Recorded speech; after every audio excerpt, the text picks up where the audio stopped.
Assalamualaikum warahmatullahi wabarakatuh. Indonesia merupakan sebuah negara kepulauan terbesar di mana di dalamnya terdapat satu pulau yang dijuluki Borneo atau kita kenal dengan Pulau Kalimantan. Peradaban Islam di Kalimantan tidak luput dari sejarah masuknya Islam ke Nusantara. Pada kesempatan kali ini, saya Abu Arosbatullah akan membahas sejarah Islam kontemporer di Kalimantan.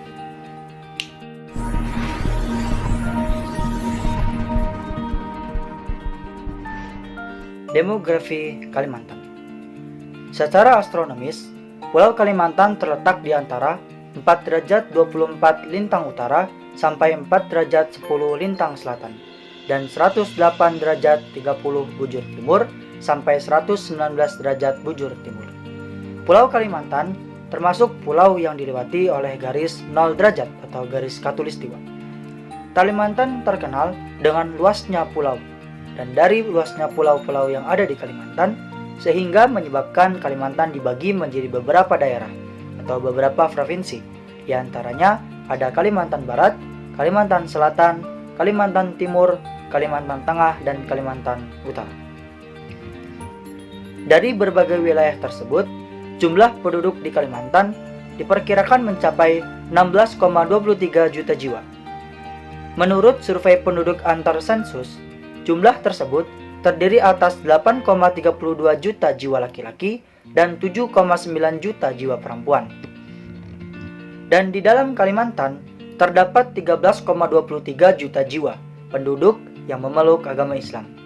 Hal ini bisa dilihat umat Islam yang didata di Pulau Kalimantan berdasarkan data Direktorat Jenderal Kependudukan dan Pencatatan Sipil atau Dukcapil. Jumlah tersebut porsinya mencapai 78,29% dari total penduduk Borneo.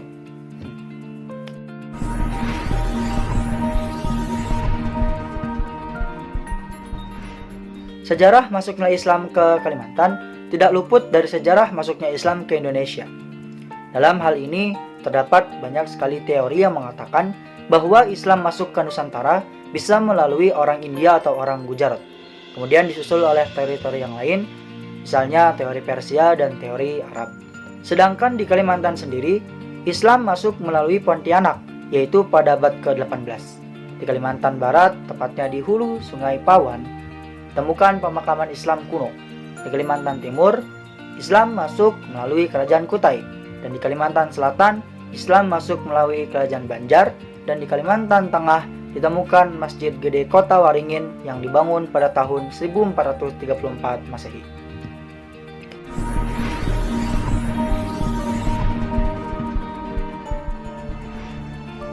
Islam masuk ke Kerajaan Kutai. Kerajaan Kutai Kartanegara merupakan kerajaan yang berdiri pada abad ke-14 Masehi dengan pusat kerajaannya yakni di Kutai Lama. Kerajaan Kutai Kartanegara berkembang sangat pesat hingga pengaruh Islam masuk ke kerajaan ini sejak penguasa kedua yakni Aji Paduka Agung Ngira. Kondisi Islam sejak awal mulai masuk ke kerajaan Kutai Kartanegara masih dibilang sangat sederhana dan Islam disiarkan oleh seorang mubaligh yang bergelar Tuanku Tunggang Parangan. Ada berbagai pendapat yang menyebutkan Islam masuk ke Kutai Kartanegara. Suatu versi menyebutkan bahwa Islam diterima di Kutai pada masa pemerintahan Raja Mahkota dari tahun 1545 sampai 1610. Sedangkan menurut Kementerian Penerangan menyebutkan bahwa Islam masuk ke Kutai pada tahun 1525 sampai 1600. Setelah Islam diterima oleh raja dan masyarakat Kutai dengan cara yang damai, maka putra mahkota memerintahkan kepada rakyatnya untuk memeluk agama Islam.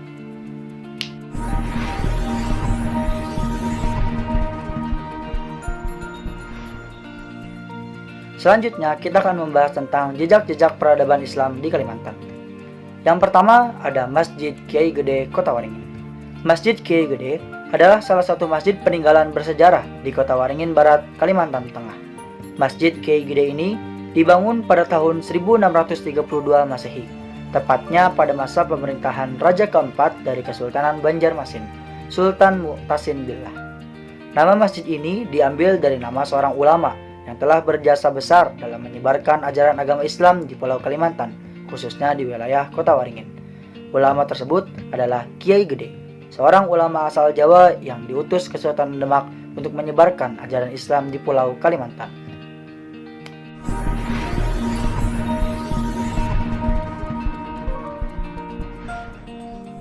Universitas Islam Kalimantan Muhammad Arsyad Al-Banjari atau yang biasa disebut UNISKA adalah salah satu perguruan tinggi swasta tertua dan terbesar di Kalimantan. Yang melatar belakangi universitas ini didirikan adalah tuntutan masyarakat Kalimantan yang menghendaki adanya perguruan tinggi Islam dan melahirkan intelektual Muslim. Universitas ini lahir atas gagasan para tokoh-tokoh agama yang ada pada awal mula berdirinya dinamai Universitas Islam Antasari atau UNISAN. Nama universitas ini diubah dipelopori oleh beberapa tokoh agama dan beberapa tokoh masyarakat Kalimantan Selatan lainnya. Maka didirikanlah Yayasan Universitas Islam Kalimantan Muhammad Arsyad Al-Banjari.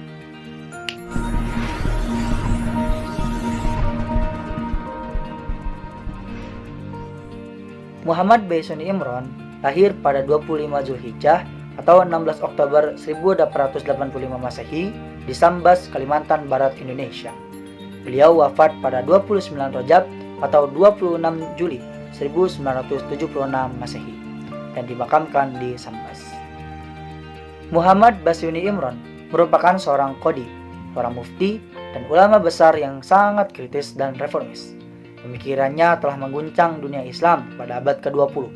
Beliau juga merupakan ulama yang memberikan inspirasi kepada negara-negara terjajah di seluruh dunia untuk membebaskan diri dari belenggu penjajah. Muhammad Baisuni Imron juga termasuk ulama Nusantara yang sangat produktif dalam melahirkan karya, di antaranya di bidang tarikh at-tasyri dan fikih, bidang tafsir, bidang akidah dan adab, bidang sejarah Nabi Muhammad SAW, dan bidang yang lainnya.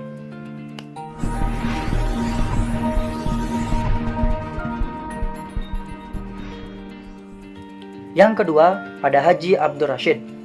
Haji Abdur Rasyid merupakan tokoh ulama di Kalimantan Selatan sekaligus pendiri dari perguruan Rakha. Rakha diambil dari dua nama, yaitu Rasyidiyah sebagai pendirinya dan Khalidiyah diambil dari tokoh pembaharu Islam, yaitu Idham Khalid.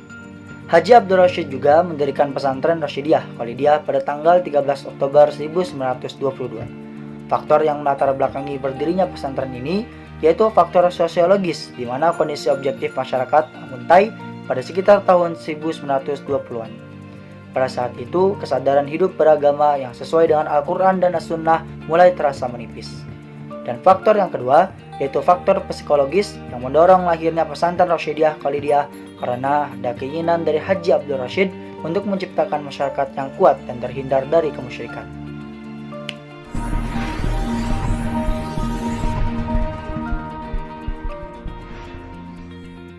Yang ketiga, ada organisasi Islam di Kalimantan yaitu Musyawaratut Thalibin. Musyawaratut Thalibin merupakan salah satu organisasi Islam lokal terbesar di Kalimantan. Didirikan pada tanggal 12 Sya'ban atau 2 Januari 1931 Masehi di Banjarmasin. Organisasi ini didirikan oleh sekelompok guru-guru agama, alim ulama, dan para thalibin di daerah ini. Dalam perjalanan sejarahnya, perkembangan organisasi ini cukup pesat. Organisasi ini juga banyak melahirkan cabang di berbagai daerah seperti Banjarmasin, Rantau, Samarinda, Amuntai, dan lain sebagainya. Organisasi ini ada sejak masa kolonial Belanda, namun aktivitasnya sudah hampir tidak terlihat sejak pendudukan Jepang tahun 1942. Organisasi Islam ini tidak berumur lama atau tidak berumur panjang seperti organisasi pergerakan yang lainnya, dikarenakan ada yang berasumsi bahwa organisasi Islam lokal Musyawaratut Thalibin tidak mempunyai konsep yang jelas dalam mengucapkan pembaharuan.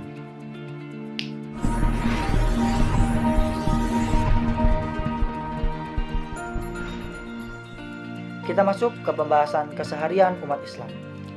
Hubungan umat Islam di Kalimantan itu terjadi di antara kelompok-kelompok atau komunitas-komunitas baik antar etnis maupun antar ormas keagamaan dalam Islam. Di Kalimantan terdapat berbagai organisasi keagamaan, dan organisasi yang cenderung dianut oleh masyarakat adalah Nahdlatul Ulama dan Muhammadiyah. Dalam kesehariannya, masyarakat Kalimantan yang tergabung ke dalam ormas Nahdlatul Ulama cenderung mengamalkan ajaran Ahlus Sunnah wal Jamaah, Berbeda dengan masyarakat yang tergabung ke dalam Muhammadiyah yang cenderung mengamalkan ajaran yang kembali kepada Al-Quran dan As-Sunnah. Selain itu, di wilayah Kalimantan Selatan, khususnya di kota Banjarmasin, ada suatu hal di mana majelis taklim digunakan untuk wajah dari kegiatan keagamaan. Terdata 257 majelis taklim merupakan salah satu kegiatan keagamaan terbesar di Kalimantan. Kebiasaan masyarakat dalam menghadiri majelis taklim tidak terlepas dari peran penyuluh agama dalam menyampaikan syiar dakwah. Fakta tersebut diperkuat dengan data bahwa di kota Banjarmasin hampir setiap hari terdapat majelis taklim yang dilaksanakan, bahkan terdapat majelis taklim mingguan yang dihadiri oleh ribuan jamaah setiap kali pelaksanaannya. Namun dikala COVID-19 melanda dunia, khususnya melanda negara Kesatuan Republik Indonesia, Kalimantan juga termasuk suatu wilayah yang terkena imbasnya. Khususnya bagi masyarakat yang suka melaksanakan majelis taklim, pelaksanaan tersebut mengalami strukturasi yang harus diubah ketika COVID-19 melanda. Berbagai ketentuan dari pemerintah terkait pembatasan kegiatan keagamaan seringkali dibuat seperti PPKM dan PSBB. Pelaksanaan PPKM dan PSBB cenderung dipatuhi oleh pengelola majelis taklim, walaupun banyak kalangan yang menginginkan majelis taklim tetap dilaksanakan. Oleh karena itu, konsekuensinya adalah masyarakat yang menginginkan menghadiri majelis taklim harus mematuhi protokol kesehatan yang sudah ditetapkan oleh pemerintah.